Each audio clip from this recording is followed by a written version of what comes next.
Hello everyone, I welcome you all on this YouTube channel UPSC Logy. This is me Rahul and here मैं start करने जा रहा हूँ इग्नू का जो मास्टर्स इन पब्लिक एडमिनिस्ट्रेशन है उसके अंदर जो आपका MPA 16 है डिसेंट्रलाइजेशन एंड डेवलपमेंट, उसकी यहाँ पर एक प्लेलिस्ट में ऐड करने वाला हूँ। इसके पहले जो MPA 11 है उसको मैंने स्टार्ट किया था, state society in public administration, पूरा नहीं कर पाया था, लेकिन जो भी वीडियोस मैंने वहाँ पर अपलोड किए थे काफ़ी अच्छा रिस्पांस था और काफ़ी डिमांड थी उस स्पेसिफिक कोर्स की, तो यहाँ पर कंटिन्यू करेंगे। MPA 15 जो है वो पब्लिक पॉलिसी है, आई विल ट्राई कि वो भी यहाँ पर कंटिन्यू किया जाए, और MPA 16 जो है उसकी यहाँ पर एकदम फ्रेश जो है स्टार्ट करने जा रहे हैं। पहली यूनिट जो है जिसमें सिंपली कॉन्सेप्ट, इवोल्यूशन और सिग्निफिकेंस बताया गया है डेमोक्रेटिक डिसेंट्रलाइजेशन का, तो इसके बारे में बात करेंगे। और अगर आपको करंट अफेयर से भी अपडेटेड रहना है सो दैट आप इग्नू के अंदर आपके आंसर्स को और ज़्यादा अच्छा लिख सकें, then you can join the Telegram channel पबेटपीडिया and you will get the news articles and other current affairs things over there. ठीक है, तो शुरू करते हैं आज का ये lesson, concept, evolution and significance. आप चैनल को सब्सक्राइब करके प्लेलिस्ट में जाओगे, वहाँ पर आपको पूरी प्लेलिस्ट यहाँ पर जो भी इग्नू से रिलेटेड कंटेंट है वो देखने को मिल जाएगा। तो शुरू करते हैं ये topic. Democratic decentralisation and development को समझने से पहले यू नीड टू नो कि क्या होता है डेमोक्रेटिक डिसेंट्रलाइजेशन, इसका कॉन्सेप्ट, इवोल्यूशन और सिग्निफिकेंस, तीन चीज़ें यहाँ पे हम कवर करेंगे। ठीक है, तो बेसिक सिंपल सी बात है, कॉन्टेक्स्ट यही है, इंट्रोडक्शन यही है कि 21st सेंचुरी के अंदर डिसेंट्रलाइजेशन की बात हुई है। डिसेंट्रलाइजेशन एक स्ट्रेटजी है, एक फिलॉसफी है जिसके अंदर रिफॉर्म्स लाए जाते हैं और डेमोक्रेसी को चेंज किया जाता है। नॉर्मली डेमोक्रेसी क्या होती है, जहाँ पे गवर्नमेंट जो है वो लोगों के द्वारा और जो है प्रजातंत्र हो उसी को डेमोक्रेसी कहा जाता है, बट उसको और ज़्यादा उसमें इन्हेंस किया जाए, उसमें गवर्नेंस, गुड गवर्नेंस को इंश्योर करने के लिए और ज़्यादा ट्रांसपेरेंसी, रिस्पॉन्सिबिलिटी, अकाउंटेबिलिटी लाने के लिए हम डिसेंट्रलाइजेशन का एक तड़का उसके अंदर लगाते हैं डेमोक्रेसी के अंदर। और इसी वजह से डिसेंट्रलाइजेशन और डेमोक्रेसी ये दो बहुत ही बड़े कीवर्ड्स या जार्गन्स या आप इस तरीके से इन चीज़ों को समझते हैं कि जब बात आती है डेवलपमेंट की तो इस तरीके से चीज़ें यहाँ पे होती हैं। तो what you need to understand कि जब आप for those who are preparing for public administration optional for UPSC, what you need to understand कि भाई डेवलपमेंट एडमिनिस्ट्रेशन जब आप पढ़ते हो उसके अंदर बहुत सारे मॉडल्स हैं, basic need approach, modernization approach, world system approach और capability approach of Amartya Sen, और for that matter Robert Chambers का पुटिंग द लास्ट फर्स्ट वाला जो अप्रोच है, बहुत सारे अप्रोच हैं, and one of them can be the decentralized democratic system. ठीक है, तो यहाँ पर इस तरीके से भी आपको चीज़ें समझनी है। तो कॉन्सेप्ट क्या है डेमोक्रेटिक डिसेंट्रलाइजेशन का? देखो कॉन्सेप्ट, पहला कॉन्सेप्ट यही है, सिंपल सा यही है कि you have to read democracy की मीनिंग और डिसेंट्रलाइजेशन की मीनिंग। डेमोक्रेसी का आपको पता है कि it is the best form of government, क्योंकि यहाँ पर आपके पास आज़ादी होती है, आपके पास freedom of thought expression, belief, faith, worship, equality of status and opportunity, fraternity, जो भी प्रीएम्बल में लिखा हुआ है वो सारी चीज़ें आपको देखने को मिलती हैं। पार्टिसिपेशन जो है यहाँ पर होता है, जब पार्टिसिपेशन डेमोक्रेसी के अंदर क्या होता है कि पार्टिसिपेशन, लोगों का पार्टिसिपेशन होता है, और उस पार्टिसिपेशन को इनहेंस करने के लिए किसका तड़का लगाया जाता है? डिसेंट्रलाइजेशन का। दैट्स वाई वो चीज़ें लिंक्ड हैं आपस में। ठीक है, तो ये जो पार्टिसिपेशन है वो डिसेंट्रलाइजेशन के अलावा पॉसिबल तो होता है, लेकिन उसको अगर और इनहेंस करना है, बस इतना याद रखो, डेमोक्रेसी में एक तड़का लगता है जिसका नाम डिसेंट्रलाइजेशन है। उससे डेमोक्रेसी की जो कैरेक्टरिस्टिक है ना, कैरेक्टरिस्टिक क्या है? पार्टिसिपेशन, उस कैरेक्टरिस्टिक को एक तरीके का इनहेंसमेंट, एक फ्लेवर मिल जाता है, बस वही चीज़ है। उसीलिए डेमोक्रेसी के अंदर डिसेंट्रलाइजेशन जोड़ा जाता है। अगर डेमोक्रेसी, यहाँ पर let me bring the marker, so democratic decentralisation forms the key of understanding the expression. अगर इसको समझना है तो डेमोक्रेसी को समझो और इसको समझो, डिसेंट्रलाइजेशन को। ठीक है, तो द वर्क डेमोक्रेटिक एक्सप्लेन, जो वर्ड है ये, this is not the work, ये वर्क होगा, तो ये एक्सप्लेन करता है nature and purpose of the concept. तो यहाँ पे बेसिक क्या समझना है कि जब बात आती है डेमोक्रेटिक की तो यहाँ पे ऐसा होता है जैसे DZ है, यानी DZ का मतलब क्या होता है? डिसेंट्रलाइजेशन। ठीक है, एक सिंपल टर्म है, लाइक मैंने बनाया हुआ है, बट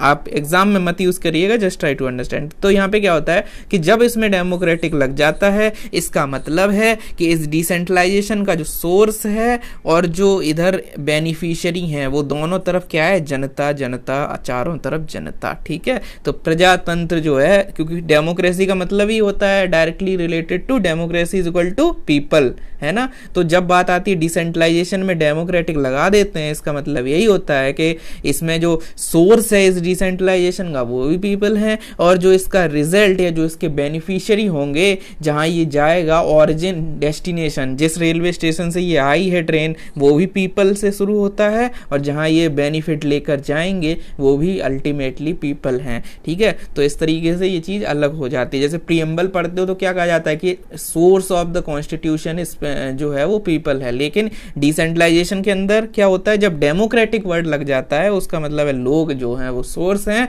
और जो बेनिफिशियरी हैं वो भी सोर्स हैं। ठीक है, तो इस तरीके का यहाँ पे कॉन्सेप्ट देखने को मिलता है। आप इस तरीके से डायग्राम वगैरह भी एग्जाम में बना सकते हैं। So this is all about this thing. तो decentralization means transfer of planning decision making. देखो अब यहाँ पे सिंपल सा ये रखो कि डिसेंट्रलाइजेशन जो है वो क्या है कि ट्रांसफर हो जाता है पावर वगैरह का नीचे के लेवल पर, उसी को डिसेंट्रलाइजेशन बोला जाता है। मतलब सेंट्रल डिसेंट्रलाइजेशन का मतलब आपको पता ही होगा कि सेंट्रलाइजेशन क्या है। सेंट्रलाइजेशन है एक जगह पर सब कुछ एक जगह है, टॉप डाउन है, मतलब एक सेंटर है वहां पर सब कुछ है। डिसेंट्रलाइजेशन का मतलब क्या है कि बॉटम से चीजें चल रही हैं, यानी लोकल लेवल पर चीजें हैं। प्रिंसिपल ऑफ सब्सिडियरिटी यहाँ लिखा नहीं है, बट एक प्रिंसिपल ऑफ सब्सिडियरिटी होता है, वो ये कहता है कि जो फंक्शन नीचे के लेवल पर हो सके उनको नीचे के लेवल पर ही करो। जरूरी नहीं है कि हर जगह सेंट्रल गवर्नमेंट ही आ जाए पिक्चर में। इसीलिए जो सेमी ऑटोनोमस ऑर्गेनाइजेशन है, जो स्पेशल पर्पस ऑर्गेनाइजेशन है, फील्ड ऑर्गेनाइजेशन है, लोकल गवर्नमेंट है, एनजीओज हैं, इनको जब पावर दी जाती है, इनको जब काम करने का जो है ऑटोनॉमी दी जाती है, उसी को डिसेंट्रलाइजेशन कहा जाता है। महात्मा गांधी ने एक कॉन्सेंट्रिक सर्किल मॉडल दिया था, वो भी अब आपके आंसर्स में लिख सकते हो। ये चीज़ें यहाँ नहीं है but you can add them, कोई उसमें इशू नहीं है। तो एक होता है कि कंसेंट्रिक सर्किल मॉडल होता है कि प्लानिंग जो है वो ऐसे शुरू होनी चाहिए। कंसेंट्रिक सर्किल का मतलब है यहाँ से स्टार्टिंग होनी चाहिए जमीन के लेवल से और ऊपर की तरफ चीज़ें जानी चाहिए। And that's why we have this local governance, that's why article 40 of the Indian constitution इसकी बात करता है। और इसी वजह से आपका बाद में पंचायती राज इंस्टीट्यूशन और डिसेंट्रलाइज्ड गवर्नमेंट जो है वो आया था, क्योंकि बेसिक जो है वो यहाँ होना चाहिए। ये महात्मा गांधी का कंसेंट्रिक सर्किल मॉडल भी था। इसके अलावा महात्मा गांधी का एक और व्यू था जो हम आगे इन्हीं वीडियोस की इसी सीरीज में पढ़ेंगे। अकॉर्डिंग टू हिम कि जो सेंट्रलाइजेशन है, महात्मा गांधी जी का कहना था कि जो सेंट्रलाइजेशन है ये एक अहिंसा का एक तरीके का एक प्रतीक है। क्यों? क्योंकि सेंट्रलाइज आप तभी कर पाओगे चीज़ों को अपनी मुट्ठी में। सेंट्रलाइज क्या है कि एक जगह सब चीज़ें एक तरह से सेंटर में रह जाएं, है ना, एक जगह पे, मतलब सेंट्रल गवर्नमेंट या एक पावर सेंटर हो जिसका, उसी को तो सेंट्रलाइजेशन कह रहे हो। तो सेंट्रलाइजेशन के लिए आपको एक जगह पर चीज़ें रखनी पड़ेंगी और चीज़ें एक जगह नहीं रहेंगी, क्योंकि एक मतलब चीज़ें तो इधर उधर भागेंगी। सो दैट्स वाई आपको फिर क्या करना पड़ेगा, पावर का यूज़ करना पड़ेगा। और पावर कैसे आएगी? जब आप अहिंसा करोगे, नॉन वायलेंस मतलब वायलेंस करोगे। दैट्स वाई महात्मा गांधी के अकॉर्डिंग जब सोशल पर्सपेक्टिव देखते हो डेमोक्रेटिक डिसेंट्रलाइजेशन का, तब हम ये चीज़ देखेंगे कि महात्मा गांधी जी ने ये भी बोला था कि ये तो अहिंसा या वायलेंस का प्रतीक है ये जो सेंट्रलाइजेशन है। And that's why he was of the view के डेमोक्रेसी तभी सक्सेसफुल होगी जब डिसेंट्रलाइज्ड हो, ठीक है, पीपल के पास पूरी पावर हो और जमीनी लेवल पर ये कंसेंट्रिक सर्किल मॉडल जो है उसको हम अडॉप्ट करें, ठीक है। These are the basic things। इसके अलावा there exist a difference between democratic देखो दो कॉन्सेप्ट होते हैं, आप काफ़ी जगह कंफ्यूज भी हो सकते हो। बस ये चीज़ ध्यान रखना कि डिसेंट्रलाइजेशन डेलीगेशन अलग अलग है, डिसेंट्रलाइजेशन और डेलीगेशन अलग अलग है। डेलीगेशन क्या होता है? देखो डेलीगेशन भी है कि नीचे ट्रांसफर हो रही है पावर, डिसेंट्रलाइजेशन भी है। मतलब इन जनरल लेमेंस टर्म बच्चों वाली भाषा में सही एक ही चीज़ होती है कि भाई नीचे पावर को ट्रांसफर कर रहे हो, उसी को डेलीगेशन कह रहे हैं। बट द थिंग इज कि डेलीगेशन में जो ट्रांसफर ऑफ पावर हो रहा है सुपीरियर से सबऑर्डिनेट की तरफ, वहां पे राइट वो जो ट्रांसफर हो रहा है उसमें जो जिसको ट्रांसफर किया जा रहा है सबऑर्डिनेट को, वो राइट ट्रांसफर नहीं हो रहा है, वो जस्ट एक कंसेशन है कि भाई एक काम दे दिया गया कि भाई कर लो। जैसे फॉर एग्जांपल हम पढ़ते हैं कि डेलीगेशन होता है एक जैसे फॉर एग्जांपल जब लॉज बनते हैं पार्लियामेंट में, तो पार्लियामेंट सिंपली लॉ का फ्रेमवर्क तैयार करती है एंड द रूल्स जो उस लॉ के अंदर हैं, जो मतलब एक स्पेसिफिकनेस होती है, एक मतलब उसका डिटेल्ड जो वर्जन होता है, डिटेल्ड जो रूल्स होते हैं, वो सारे के सारे ब्यूरोक्रेसी और जो सिविल सर्वेंट्स हैं वो उसको बाद में बनाते हैं। लेकिन जो ओवरऑल प्रिंसिपल्स हैं वो जो है आपका पार्लियामेंट उसको बिल को पास करते हैं। सो दिस इज डेलीगेशन, इसको कहते हैं एडमिनिस्ट्रेटिव डेलीगेशन। वैसे तो लॉ बनाना पार्लियामेंट का काम है, लेकिन पार्लियामेंट के पास टाइम की कमी है, पार्लियामेंट के पास आपका पावर मतलब उतनी टेक्निकल एक्सपर्टीज़ नहीं है, और वो सारी चीज़ों की वजह से क्या किया जाता है कि वो जी चीज़ को डेलीगेट कर दिया। डेलीगेट का मतलब है कि हम अपनी पावर आपको दे रहे हैं, ठीक है, दूसरे को अपनी पावर दे रहे हो, but this is derived concession, this is not right. ठीक, डेलीगेशन एक राइट की तरह काम नहीं करता, अल्टीमेट जो रिस्पॉन्सिबिलिटी होगी वो इन्हीं की होगी। अगर कुछ सही गलत या फाइनल जो डिसीजन मेकिंग है वो इसी को सुपीरियर अथॉरिटी के पास ही होगा। तभी पार्लियामेंट जो है वो क्या करती है, डेलीगेशन के थ्रू जो है रूल्स बनाने का काम तो ब्यूरोक्रेसी और जो कमेटीज हैं उनको दे दिया जाता है। अगर आप पार्लियामेंट में लॉ पास होने की प्रोसेस को पढ़ोगे अपनी बेसिक्स में, तो वो पार्लियामेंट अपना पावर देती है, लेकिन at the end of the day वो बिल जो ओवरऑल जब बन के आता है तो फिर से पार्लियामेंट ही उसको कंप्लीट जो है वो उसको पास करती है, फिर प्रेसिडेंशियल असेंट और वो सब चीज़ें होती हैं। So that's why we can understand कि भाई डेलीगेशन के अंदर एक कंसेशन है कि भाई ठीक है आप कर लो, this is not the right, और अल्टीमेट रिस्पॉन्सिबिलिटी है वो सुपीरियर के पास ही होती है, सबॉर्डिनेट के पास नहीं होती, और फॉलो अप वगैरह भी सुपीरियर ही लेंगे। This is how the things work. But when it comes to decentralisation, तो डिसेंट्रलाइजेशन के अंदर अथॉरिटी जो है वो superior to subordinate as a right transfer होती है, it is not a concession. ऐसा नहीं कि भाई ऐसे खैराती में बांट दिया, ऐसा नहीं, राइट की तरह वो ट्रांसफर हो जाता है। उसके बाद चीज़ें जो हैं वो एक तरीके से कह सकते हो कि भाई मतलब एक राइट की तरह चली जाती है। जैसे ये जो अर्बन लोकल गवर्नमेंट बनाई गई है, तो इसका क्या है कि अगर एक बार पावर ट्रांसफ़र हो गई है तो फिर ऐसा नहीं है कि अगर पब्लिक हेल्थ एंड सैनिटेशन या कुछ भी ऐसी चीज़ को अगर ट्रांसफ़र कर दिया लोकल लेवल पर, फिर सेंटर और स्टेट ऐसा नहीं है कि उस चीज़ में कोई उनका रोल रह जाए। ठीक है, ब्रॉडर लेवल पर होगा, फंड वगैरह देंगे, बट जो अल्टीमेट वहाँ पे जब ऑपरेशनल काम होगा तो सीधा सीधा जो वहाँ की नगर पालिका है, जो म्यूनिसिपैलिटी है, they will come into picture, और एक राइट की तरह उनके पास पावर जाती है, और इस तरीके से चीज़ें होती हैं।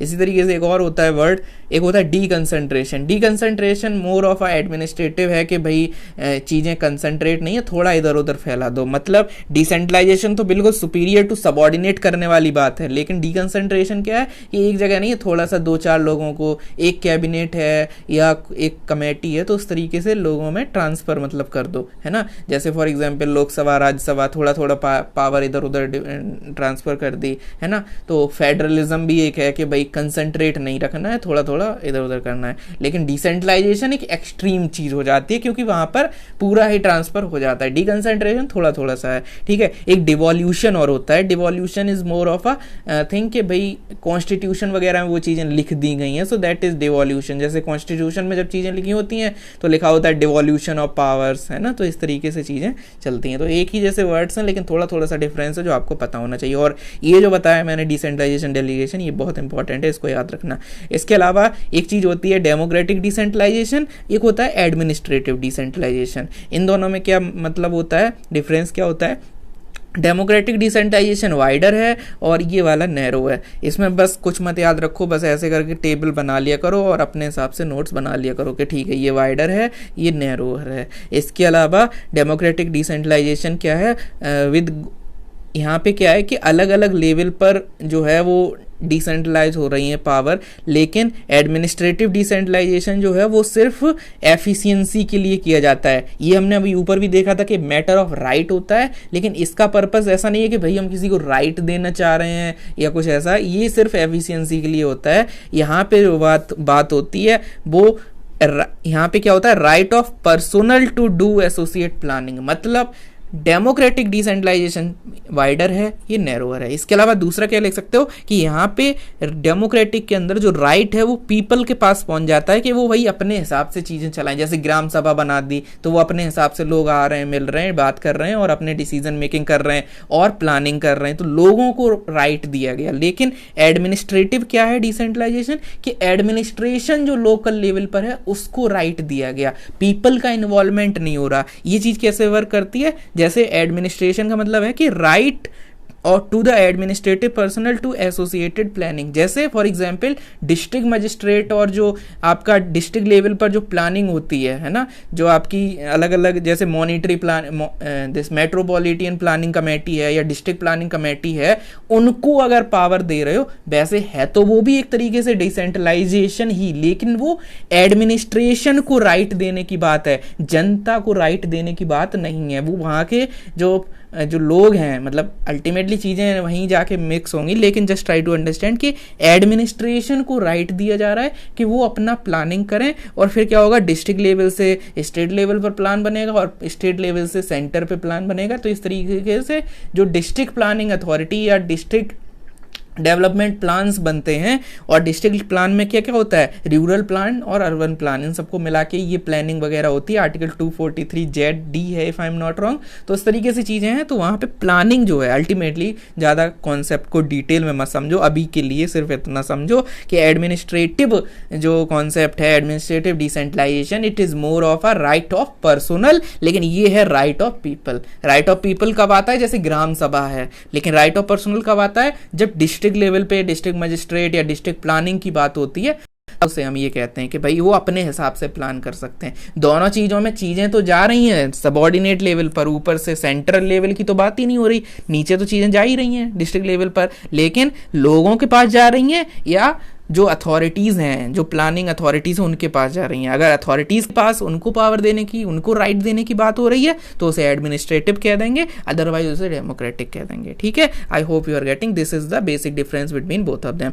इसके अलावा डेमोक्रेटिक डिसेंट्रलाइजेशन को डेमोक्रेटिक सेंट्रलिज्म से सिंपली है। डेमोक्रेटिक सेंट्रलिज्म का मतलब क्या है कि भाई एक पावर सेंटर है, जैसा जब पावरफुल जो प्राइम मिनिस्टर्स बनते हैं किसी कंट्रीज़ में, किसी कंट्री के अंदर, तो फिर वो डेमोक्रेटिक होता है और सेंट्रलाइजेशन बन जाता है एक तरीके से। या मान लो कि 90 जो जब ये PRIs या यानी इसका मतलब क्या है कि पंचायत जब आई थी, उसके पहले की जो कॉन्सेप्ट था वो सारी की सारी चीज़ें क्या थी, सेंट्रलिज्म की तरह थी, क्योंकि डेमोक्रेटिक डिसेंट्रलाइजेशन नहीं था, है ना, सिंपल सा है। इसके अलावा इवोल्यूशन कैसे हुआ, इवोल्यूशन सिंपल है, वर्ल्ड वॉर 2 के बाद जब नई नई स्टेट बनी थी, तो यहाँ पर एक कीवर्ड डाल सकते हो कि भाई रिवॉल्यूशन हुआ था ऑफ राइजिंग एक्सपेक्टेशन। ठीक है, रिवॉल्यूशन ऑफ राइजिंग एक्सपेक्टेशन हुआ था, ये नोट कर लेना कहीं, जब वर्ल्ड वॉर 2 के बाद, या जब वर्ल्ड वॉर 2 के बाद क्या हुआ था, 1945 के बाद ये जो कॉलोनियल हैंगओवर है वो ख़त्म हुआ था, डीकोलोनाइजेशन हुआ था, कॉलोनी जो लिक्विडेशन हुआ था कॉलोनियलिज्म का। इस तरीके के कीवर्ड्स हैं ये सारे, है ना, कि डीकोलोनाइजेशन हुआ था, लिक्विडेशन हुआ था ऑफ कॉलोनियलिज्म, या फिर कह सकते हो एक रिवॉल्यूशन हुआ था राइजिंग एक्सपेक्टेशन का, क्योंकि देश आज़ाद हुए थे, not only India but through out the world. ठीक है, तो इस तरीके से चीज़ें थी, और उस टाइम पर एक डेवलपमेंट का मॉडल आया था। अब यहाँ पे एक डेवलपमेंट एडमिनिस्ट्रेशन का पर्सपेक्टिव अगर आपने पढ़ा है तो ये आपके लिए बहुत सिंपल है कि जब 1950s के टाइम पे क्या हुआ था कि एक मॉडर्नाइजेशन अप्रोच आया था, एक डोमिनेटिंग मॉडल ऑफ डेवलपमेंट आया था, growth centred model of development आया था। Growth centred model of development बोल सकते हो, मॉडर्नाइजेशन थियरी कह सकते हो कि भाई चली थी। इसके अलावा इसके और भी नाम हो सकते हैं जो आप अलग अलग, मॉडर्नाइजेशन हो गया, इसके अलावा ये हो गया वेस्टर्नाइजेशन मॉडल ऑफ डेवलपमेंट एक तरीके से कह सकते हो, और है ना। तो ये सारा मॉडल था। तो इसमें क्या होता था, सिंपली जो वेस्टर्न मॉडल है उसको सुपीरियर मानते हुए नॉन वेस्टर्न कंट्रीज़ के अंदर फंडिंग आई थी उनके, मतलब, और टेक्नोलॉजी ट्रांसफ़र हुआ था। तो इस तरीके से चीज़ें हुई थी, मतलब एक तरीके से वो वाला मॉडल रेप्लिकेट करने की ज़रूरत महसूस हुई थी कि ठीक है। और एक मोनोसेंट्रिक मॉडल था। मोनोसेंट्रिक का मतलब है सिर्फ GDP पर फोकस था कि भाई GDP बढ़नी चाहिए, ठीक है, नो मैटर के गरीबी भी बढ़ रही है, इनइक्वालिटी भी बढ़ रही है, ये सब पे फोकस नहीं था, बस जीडीपी बढ़नी चाहिए। जीडीपी तो तब भी बढ़ती है जब 10% या 1% ऑफ द जो ऊपर के लोग हैं उनके पास 90% ऑफ द रिसोर्सेज जब होते हैं, जीडीपी तो तब भी बढ़ती है, क्योंकि अल्टीमेटली जीडीपी जो है वो ओवरऑल वो कितना ग्रोथ हो रहा है उसी के बारे में बात करती है, वो ये नहीं कहती कि कितना इनइक्वालिटी है। सो ये मॉडल बाद में फेल हो गया, या इस तरीके को, इस मॉडल को डेवलपिंग कंट्रीज में एक तरीके से उसके कोई फायदे नहीं हुए, और दैट्स वाई डेमोक्रेटिक डिसेंट्रलाइजेशन की बात हुई, पार्टिसिपेशन की बात हुई, और इस तरीके की सारी चीज़ें हैं। फिर बाद में इंडिया की बात करेंगे कि पोस्ट इंडिपेंडेंट चीज़ें जो हैं, डेमोक्रेटिक सिस्टम तो था लेकिन डिसेंट्रलाइज्ड नहीं था, और फिर बाद में डिसेंट्रलाइज किया गया, कुछ कमेटीज़ आई बाद में। ये डिटेल में आपको पता होगा इन कमेटीज़ के बारे में, कि नहीं पता है तो आप इसको बेसिक्स में पढ़ सकते हो कि बलवंत राय मेहता कमेटी था 1957 में, अशोक मेहता कमेटी 1978 में, इसके अलावा दंतवाला कमेटी, दंतवाला रिपोर्ट जो थी ऑन ब्लॉक लेवल प्लानिंग 1978 में ही, और हनुमंथा राव जो बात करती थी डिस्ट्रिक्ट प्लानिंग की। इस तरीके से बहुत सारी चीज़ें आई, और गांधी जी का भी कहना था कि true democracy could not be worked sitting, अगर कोई टॉप पर बैठा हुआ है, and that's why we need कि एवरी विलेज और एवरी पीपल के पास क्या हो, पावर हो। और वही चीज़ें जो मैंने अभी कॉन्सेंट्रिक सर्किल मॉडल बताया था, ठीक है, तो आप उसे लिख दोगे तो ज़्यादा मार्क्स गेन करोगे, है ना। तो that is the difference between reading from this PDF और लेक्चर देखने में, ठीक है, क्योंकि यहाँ पे मैं एक्स्ट्रा चीज़ें मैं आपको बताऊंगा। सिग्निफिकेंस क्या है डेमोक्रेटिक डिसेंट्रलाइजेशन के, देखो यूपीएससी में बहुत बार, जो लोग यूपीएससी वाले यहाँ पर वीडियो देख रहे हैं, एक क्वेश्चन आया है डेवलपमेंट एडमिनिस्ट्रेशन में कि भाई public participation is the most important aspect of development administration, या फिर 2-3 बार आया, एक बार नहीं आया, एक बार और आया था पब्लिक पार्टिसिपेशन और डेवलपमेंट की बात करते हुए। तो जब आप बात करोगे इस टॉपिक की तो आप लिख सकते हो कि भाई कैसे आप इनको, इसको डायरेक्ट मेंशन कर सकते हो, आपके आंसर में अलग लेवल की एक वो आ जाएगी कि भाई बहुत पढ़ा हुआ है बच्चा, लेकिन क्या करना है, सिंपली लिखना है कि भाई इस बुक में डिसेंट्रलाइजेशन और डेवलपमेंट के बीच में एक रिलेशन है, और इसमें इन्होंने बताया कि डिसेंट्रलाइजेशन के क्या एडवांटेज हैं। सबसे पहला tailor made plan as per the need of heterogeneous regions. Heterogeneous region रिक्स को अगर आपने पढ़ा है तो आपको पता है कि कितना ये सब चीज़ें होती हैं हेट्रोजीनस और ये सब, तो उसी तरीके से आप समझ सकते हो। बस आपको ये समझना है कि टेलर मेड प्लान मतलब अगर टॉप डाउन होगा तो एक तरीके के प्लान को हर जगह अप्लाई कर दिया जाएगा, लेकिन अगर डिसेंट्रलाइज्ड होगा तो अलग अलग प्लान होगा। फॉर एग्जांपल ट्राइबल पीपल अगर उड़ीसा में हैं तो उनके लिए प्लान अलग होना चाहिए, अगर ग्रोथ सेंटर्ड जो गुजरात है, कैपिटलिस्टिक गुजरात है, तो वहाँ का मॉडल अलग होना चाहिए, है ना। एग्रीकल्चरल जो स्टेट्स हैं लाइक यूपी और यूपी बिहार, उनका मॉडल अलग होना चाहिए, है ना। जो एक तरीके से जो टेक्निकल जो हैं जैसे महाराष्ट्र और कर्नाटका, उनका अलग होना चाहिए, ठीक है, उनमें जो एरियाज हैं। सो टेलर मेड प्लान जो है वो बन पाते हैं in so far as the development decentralization is concern. Red tape जो है वो कम हो जाता है, ठीक है, क्योंकि रेड टेप कब होता है, जब लंबी लंबी दूरी तक फाइल्स ट्रेवल करती हैं, लेकिन जब डिसेंट्रलाइज कर दोगे तो वहीं ऑफिस है डिस्ट्रिक्ट के ही अंदर, वहीं पर पंचायत है गांव में ही, तो फिर चीज़ें कैसे हो जाएंगी, रेड टेप कम हो जाएगा। Closer contact between official and local government, local population, क्योंकि सब चीज़ें डिसेंट्रलाइज्ड हो गई हैं, ठीक है। इसके अलावा जो पॉलिसी पेनिट्रेशन है वो अच्छा होगा। अब ये एक कीवर्ड है, लोग कहते हैं पबएड ऑप्शनल, अगर यूपीएससी में आंसर राइटिंग में कीवर्ड्स कहाँ से ड्रॉप करें, तो ये कीवर्ड्स हैं कि भाई पॉलिसी पेनिट्रेशन जो है वो बेटर होगा, तो पॉलिसी पेनिट्रेशन एक अच्छा सा कीवर्ड आप यूज़ कर सकते हो। इसके अलावा ग्रेटर रिप्रेजेंटेशन जो होता है लोगों का होता है उसके अंदर, क्योंकि अलग अलग चीज़ें, मतलब लोगों को एक अपॉर्चुनिटी मिलती है। टॉप मैनेजमेंट जो है वो रूटीन जॉब से ज़्यादा इनोवेशन या इम्पोर्टेंट जॉब पर काम फोकस कर सकती हैं। अगर आपने डिफरेंट थिंकर से आप समझो, लिंक करो, जैसे फॉर एग्जांपल साइमन जो है वो बात करते हैं, मतलब 2 तरीके के डिसीजंस होते हैं, एक होते हैं रूटीन वाले डिसीजन, एक होते हैं थोड़े इनोवेटिव वाले डिसीजन, है ना, वो सारी चीज़ें। इसके अलावा कोऑर्डिनेशन अच्छा हो जाता है ना, अच्छी प्लानिंग होती है, अच्छा कमांड कंट्रोल वगैरह वगैरह, और एक इंस्टीट्यूशनलाइजेशन हो जाता है पार्टिसिपेशन का, ठीक है। तो ये क्या, ये एक अच्छी बात हो गई कि पार्टिसिपेशन तो ऐसे भी हो रहा है, लेकिन इंस्टीट्यूशनलाइजेशन और पार्टिसिपेशन हो जाता है जब हमारे पास ऐसा कुछ सिस्टम होता है, ठीक है। यानी कि अभी तो एक पार्टिसिपेशन तो अभी भी जनता करती है वोटिंग के थ्रू, लेकिन एक इंस्टीट्यूशनलाइजेशन हो जाता है क्योंकि वो जनता एक इंस्टीट्यूशन में भी आ जाती है। कौन सी इंस्टीट्यूशन, ग्राम सभा,